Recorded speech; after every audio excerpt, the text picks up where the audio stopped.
Welcome to Ightham Mote, a perfectly preserved medieval moated manor house owned by the National Trust, located in Kent. Now this has to be one of my favourite National Trust properties. From my list of favourite National Trust properties, I feel like I can split them down the middle in two types of properties. There's those that you go to and you just feel so relaxed and they're so calming and beautiful, and then there's those that are a little bit more popular and interesting, like Chartwell, which is very busy, and although it's very interesting to look around, you don't feel particularly relaxed. And this is where I love Ightham Mote. It's very quiet and I just absolutely love being in the gardens and the grounds, and the house itself is very interesting as well. Ightham Mote was originally built in the 14th century in around 1320, and it's not known who the wealthy man was that originally built this stunning manor house. During the 15th century, it was inherited by the Hout family, who had significant notable importance with royalty and noblemen. It changed hands several times over the years, ending up with the Selby family, who owned it for almost 3 centuries until 1889. By the 20th century, it was in the hands of Sir Thomas Collier Ferguson, who bought the property and spent a considerable amount of money repairing any major problems and adding a bit of modernisation by installing electricity, mains water and central heating. Unfortunately, all 3 sons of his died in the war, and it ended up going to his grandson, who was unable to keep up with payments and be able to look after the house, and he was forced to sell it. At one point, this stunning property was even in danger of being demolished before it was bought for £5,500 by the wealthy American Mr. Charles Henry Robinson, who had seen the property advertised in Country Life magazine. Mr. Robinson adored this property, and he spent the summer months there for at least 3 decades. During this time, he did a lot of work on the property, and when he died in 1985 at the age of 93, he'd already bequeathed the house to the National Trust, along with money for its future upkeep. He was a wealthy American businessman from Portland, Maine, and had actually visited the medieval house several times as a young man. In 1952, Ightham Mote was given a Grade 1 listed building status and was recognised as a building of national importance. Ightham Mote is one of the oldest medieval manor houses to survive in England and is generally considered one of the most well-maintained medieval properties in existence. So as you walk into the property, you come into this absolutely stunning courtyard, and there's many access points to the building. So we're going to start off entering via the Great Hall. So in the olden days, it was incredibly common to have a very impressive entrance hall.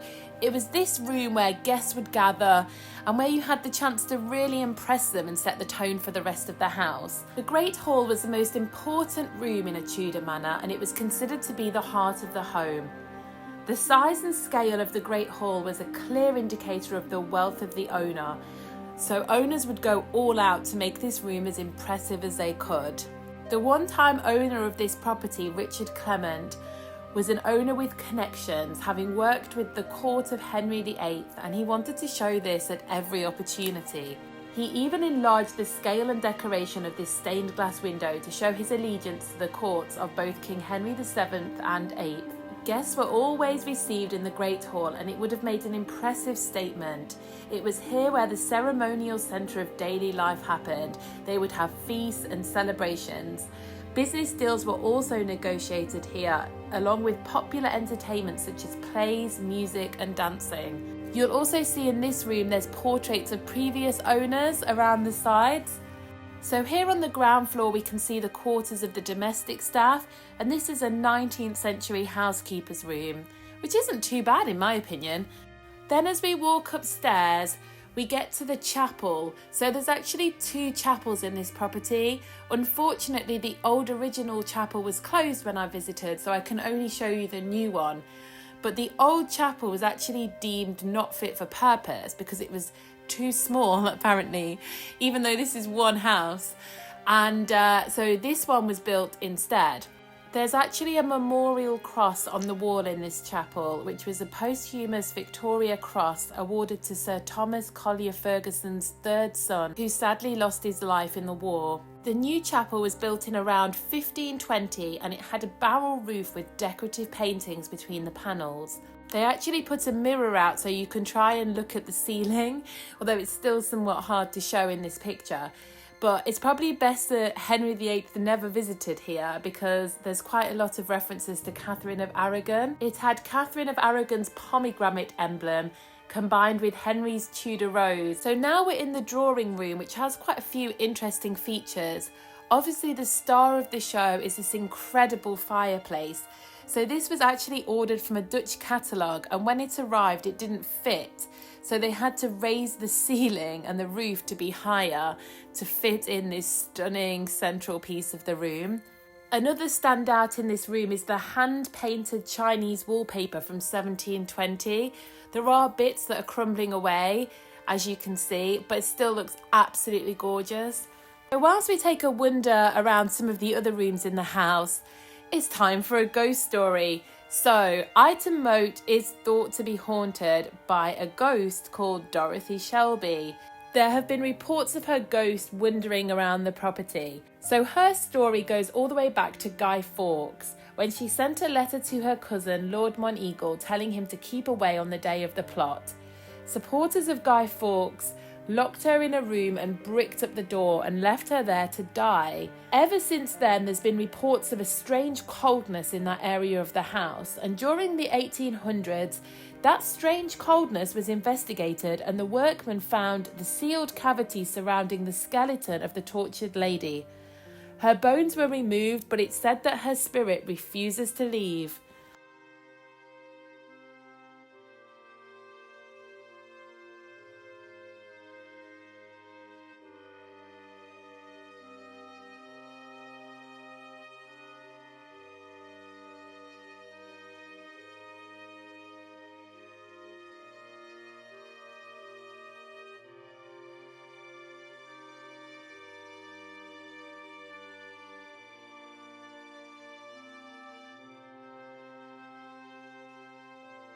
So here we have the library, which also doubled as a gentleman's study. The standout feature of this room is the painting on the wall, which was actually by Sir Winston Churchill. It was an oil-on canvas of Ightham Mote itself and was painted during the 1930s. I'll share a video of Chartwell soon, which was where Sir Winston Churchill lived, and it's got a huge array of his paintings because he was actually an incredibly prolific painter and not everybody knows that.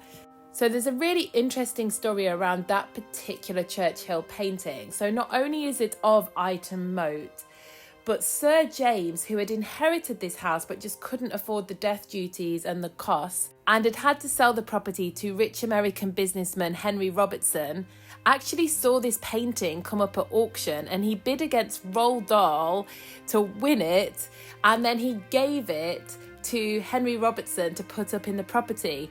It's said that the painting cost about £5,000, which was as much as the house sold for. So here we're in the last room of the house, the billiard room, which is an impressive atmospheric games room, perfect for the family to relax on. This actually used to be carpenters' workshops, but Thomas Collier Ferguson turned them into the billiard room as part of his renovations and changes.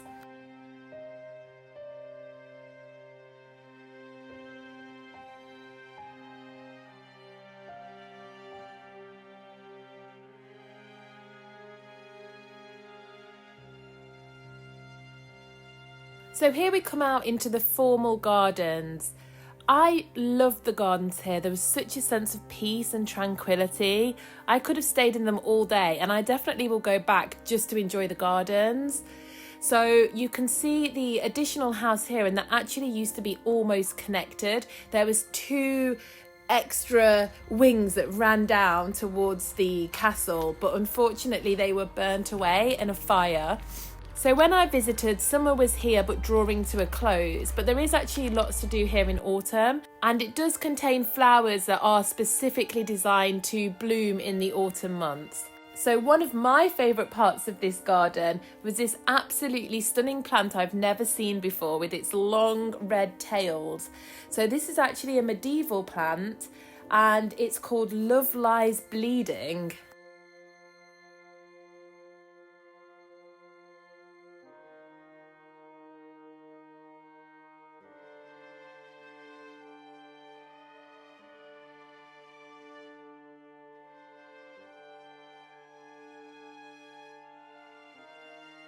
So as we leave the enclosed formal gardens and head further out, we actually come across the orchard here. The orchard contains over 15 types of historic apple varieties, including the Sweet Sunset and the Flower of Kent, which is believed to be the variety of tree that Sir Isaac Newton sat under when he was inspired to produce his laws of gravity. There's always been an orchard here traditionally at Ightham Mote, but this one was relatively new, planted in 1989. They actually use the apples harvested here and put them on the menu in the cafe, and they're also available sometimes for visitors to buy. They actually have an apple and orchard weekend festival, which normally falls on the first Sunday of October, where you get the chance to try and buy the apples from the property. There's a stunning ornamental lake where you can relax and reflect. And there's also huge gardens where you can enjoy a beautiful stroll or sit on one of the National Trust deck chairs.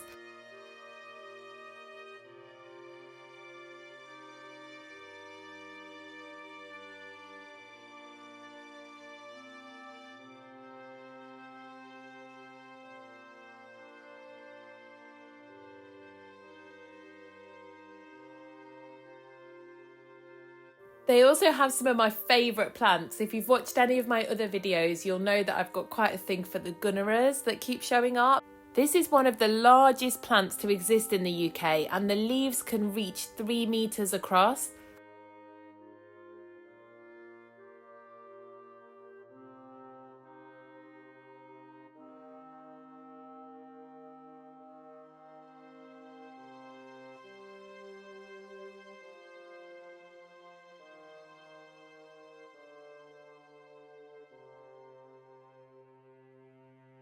So they also have this beautiful enclosed quiet space, which I really like, which is designed purely for reflection and meditation, just with the sound of this gorgeous cherub water feature.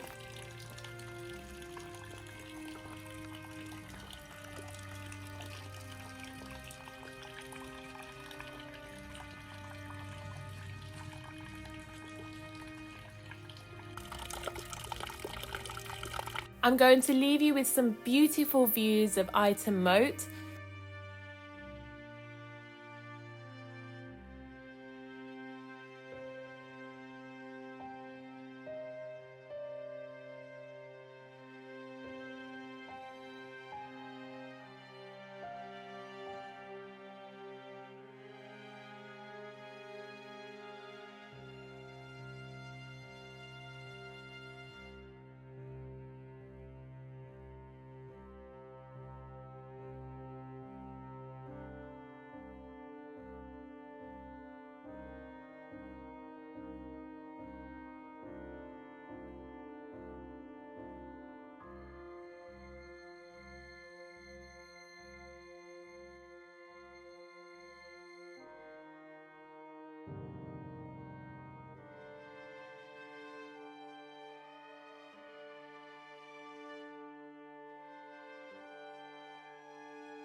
And then finally, like they do at all National Trust properties, they have a shop and they also have a cafe up the hill, but unfortunately it was closed quite early. I think it must close at around 3 p.m. or something, so you have to get there early to catch the cafe.